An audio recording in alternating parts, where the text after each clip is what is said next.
Vous avez prévu très prochainement de voir vos clients en rendez-vous et vous souhaitez renforcer le lien que vous avez déjà commencé à créer avec eux grâce à votre communication? Bonjour à tous, je m'appelle Arnaud et je vous propose de vous partager les 5 astuces que j'utilise pour comprendre le langage corporel de mes clients et que vous aussi, vous pouvez utiliser pendant vos rendez-vous, et nous essaierons également de comprendre le fonctionnement du cerveau lorsqu'on lui pose des questions en rendez-vous. Alors vous pourrez utiliser ces astuces au quotidien dans n'importe quel contexte selon vos sensibilités et votre capacité à utiliser ces astuces naturellement. Cela doit être totalement transparent dans votre communication. Je vous sensibilise néanmoins sur le fait que cette approche peut varier selon les personnes que vous êtes amené à rencontrer en rendez-vous. Et avant même vos rendez-vous, vous pouvez déjà comprendre la communication de vos clients à distance simplement en les observant. En observant la façon dont ils parlent et la façon dont ils se tiennent. Mais pourquoi est-il si important de comprendre la communication de vos clients? Eh bien pour avoir un temps d'avance. Et si vous avez un temps d'avance, vous avez un avantage sur le rendez-vous. Alors anticipez. Alors la première astuce, c'est le mouvement des yeux de votre client. Lorsque vous communiquez, lorsque vous parlez, regardez bien le mouvement des yeux de votre client. Je vais prendre l'exemple d'un client qui a le regard fuyant. On peut imaginer que c'est un client timide et qui peut avoir peur d'établir le contact visuel direct avec vous et qui sera amené à cacher son regard vers le bas. Cela peut vouloir dire que votre client peut être naturellement timide ou bien c'est qu'il est intimidé soit par le rendez-vous, soit par vous-même, peut-être même les deux. Dans ce cas, soyez patient, calme, très à l'écoute et concentrez-vous, dans un premier temps, sur le lien de confiance que vous pouvez créer avec lui. Maintenant, si votre client regarde en haut à gauche, cela peut vouloir dire qu'il essaie de se souvenir de quelque chose, qu'il cherche un souvenir du passé. Il utilise son cerveau reptilien, qui est la partie du cerveau qui gère les comportements de base. Pour vérifier, n'hésitez pas, selon les personnes que vous rencontrez, à poser des questions au tout début du rendez-vous. Par exemple, quand est-ce que vous m'aviez contacté pour la dernière fois, monsieur le client? Pour la parenthèse, cette question peut également vous aider à briser la glace et à engager votre client sur sa relation de partenaire avec vous. Une fois la question posée, faites un blanc et observez le regard de votre client. S'il regarde effectivement en haut à gauche,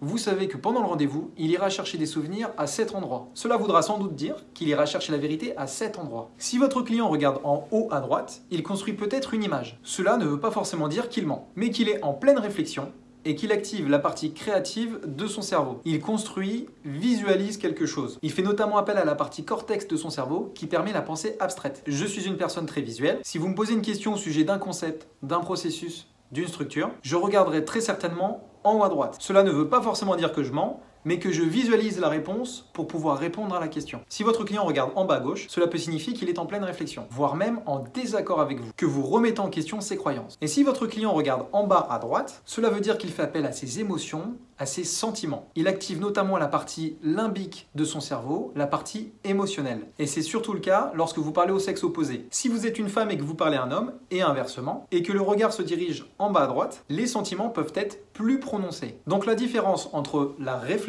et les sentiments. L'astuce numéro 2, la distance. Lorsque vous communiquez avec votre client et qu'il prend de la distance, cela peut signifier qu'il n'est pas à l'écoute et qu'il n'est pas intéressé par ce que vous dites. Et s'il se rapproche au fur et à mesure lorsque vous parlez, c'est qu'il répond favorablement à votre discours. Des études mettent en avant 3 statistiques très intéressantes. 7%, 38% et 55%. 7% représente les mots que vous utilisez, tout ce que vous dites pendant le rendez-vous. 38% représente la tonalité, la façon dont vous le dites, l'intensité de votre voix. Et puis les 55% restants, soit plus de la moitié, représentent votre communication physique, non verbale, votre posture et l'image globale que vous montrez à votre client. Cela montre l'importance de votre communication pendant vos rendez-vous clients, physiques ou à distance. L'astuce numéro 3, la synchronisation. Il s'agit d'adopter la même posture que votre client et de la faire évoluer au même rythme que lui. Mais attention à ne pas caricaturer votre interlocuteur. Soyez simplement dans la même dynamique, établissez un contact, créez le rapport avec lui. Si votre client croise les genoux, s'il pose ses mains sur ses coudes, ou bien s'il se déporte sur le côté, essayez de faire la même chose. Vous allez créer le contact avec lui et vous parlerez directement à son cerveau reptilien. C'est de l'inconscient. Et naturellement, votre client sera en phase avec vous. Vous commencerez donc petit à petit la relation de partenaire. Vous pouvez notamment utiliser les gestes de synchronisation pendant les phases de négociation avec vos clients ou lorsque vous cherchez à conclure un accord. L'astuce numéro 4, la position de la tête de votre client. Si votre client vous parle et que sa tête et son menton sont vers le haut comme ça, c'est qu'il fait sans doute preuve d'arrogance et qu'il n'est peut-être pas intéressé par ce que vous dites. Si votre client regarde vers le bas, tête penchée, épaules retombées, c'est que sans doute, il ne sait pas ou il ne souhaite pas vous répondre. Et les enfants adoptent régulièrement cette posture lorsqu'ils ont quelque chose à cacher. Et si votre client incline la tête de côté, c'est qu'il a sans doute de l'empathie pour vous. Et s'il sourit, c'est encore mieux. Et si votre client passe d'un côté à l'autre, c'est qu'il confirme ce que vous dites. L'astuce numéro 5, les mouvements de bras de votre client. Si votre client a les bras croisés comme ça tout le temps, cela peut dire qu'il essaie de se protéger, qu'il n'est pas du tout du même avis que vous. C'est une position naturelle. Et si maintenant votre client ouvre les bras, c'est qu'il est davantage ouvert à votre discours. Et s'il se penche et qu'il pose sa main sur son menton, c'est qu'il vous écoute. Et cela signifie qu'il peut être intéressé par ce que vous dites. Et si votre client joue avec ses mains, se frotte les mains, tapote ses doigts sur la table, cela signifie qu'il est enthousiaste à l'idée d'aller plus loin, qu'il se réjouit déjà de la suite, qu'il a hâte et qu'il se projette déjà. Soyez donc attentif au comportement corporel de vos clients et arrêtez de parler lorsque vous identifiez de mauvais signaux. Commentez et pratiquez ces astuces auprès de vos clients, de votre entourage pourquoi pas, mais à bon escient et observez leur réaction. Si c'est la première fois que vous voyez ma vidéo, bienvenue sur ma chaîne. N'hésitez pas à appuyer sur le bouton d'abonnement et d'activer les notifications. À très vite!